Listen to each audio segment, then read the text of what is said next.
Following World War I, America went through a time of economic depression, and as the late 1930s came around, they began to get ready for another war. My grandfather was one of those who joined the Army. He enlisted to be in the Air Force, a perky 18-year-old with the fresh face of a 16-year-old boy.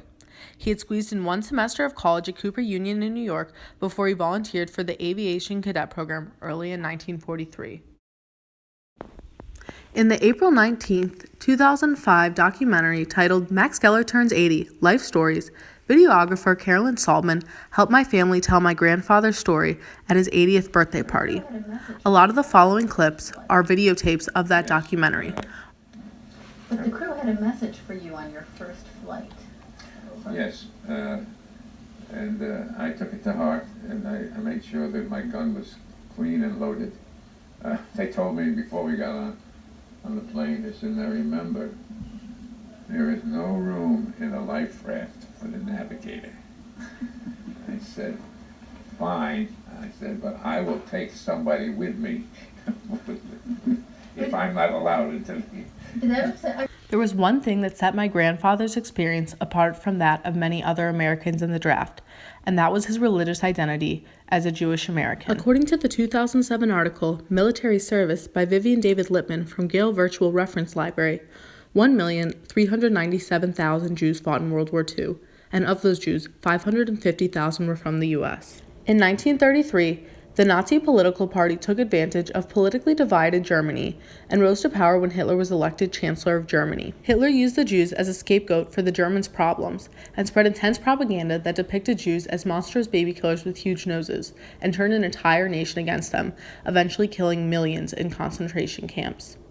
You could see as we approached the target, because we might be in line, that, you know, sometimes a big target would be bombed for, it could be up 40 minutes of planes flying over, you know.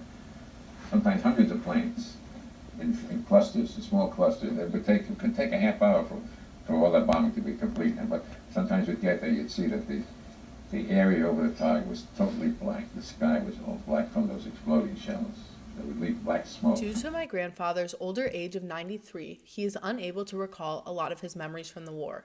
Because of this, I interviewed my aunt, Ruth Geller, to talk on his behalf. Since she was not able to be here in person for these recordings, I replicated some of the interviews with my mom to ask similar questions. Well, I think it was a really incredibly formative experience for my dad. I think it really impacted who he was his whole life. He used to tell us about it. You know, he was only 18 when he went in to, the Army. He was actually a bombardier, in the Army. So I guess it was Army Air Force, maybe.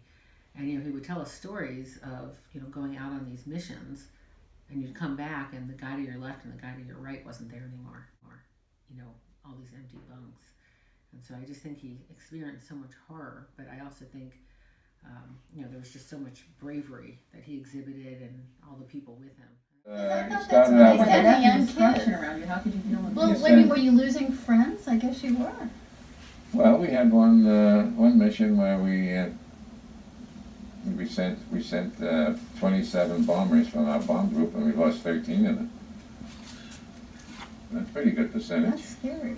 When we came back, a whole street, on my street, on the other side, I don't know how it worked out. Oh, they were huts. Each hut had 4 crew officers. The whole street was empty except the last house, I remember. They were all My gone. grandfather was able to gain surveillance photos of the concentration camps and carried the photos around with him for decades, never forgetting the pain the Jews felt.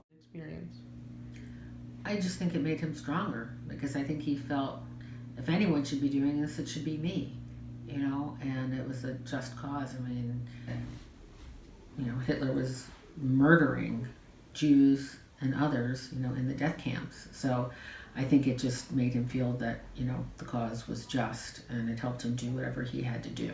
Because the Nazis were absolutely so ruthless and brutal, and just the atrocities, just how horrible they were, that it made him brave, and, he felt like he had to do it.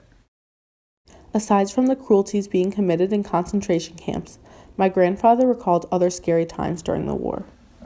But then even the worst things he used to tell us, if you go down and let's say near to Yugoslavia, and you get caught by the fascist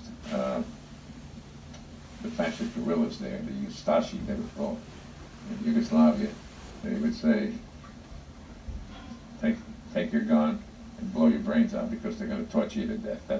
Because they didn't observe any rules of war at all. Following the war, Max continued to make Judaism a part of his life and passed it on to all 5 of his children. So my dad, of course, continued to practice Judaism, and married my mom, who's Jewish, and all of us children, 5 children, we've all raised our children to be Jewish and continued the traditions. And in fact, Rachel was bat mitzvahed a few years ago, and my dad came in for the bat mitzvah. I think it was very moving to see him pass the Torah. We passed the Torah from generation to generation. I say Lador, and my dad, did that along with my mom. So I think that was really, really special, and maybe some of that is just from what he went through in the war. I felt inspired to do this project on my grandpa because I remember his stories about the war from when I was younger. Some of the big takeaways that I got was that his religion really did matter in the war and that it's made him into the person he is today. I also realized that without men like him who fought for our freedom in World War II, my family may not have been able to practice Judaism freely like we are today. It was also really cool to interview and ask people in my family about what they knew about my grandfather's experience in the war, because it turned out people knew a lot more than I thought they did.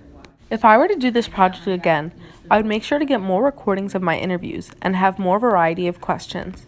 But overall, I'm happy with how it turned out. Most of all, I'm thankful to have been able to understand and capture my grandfather's story and to be able to share it with you.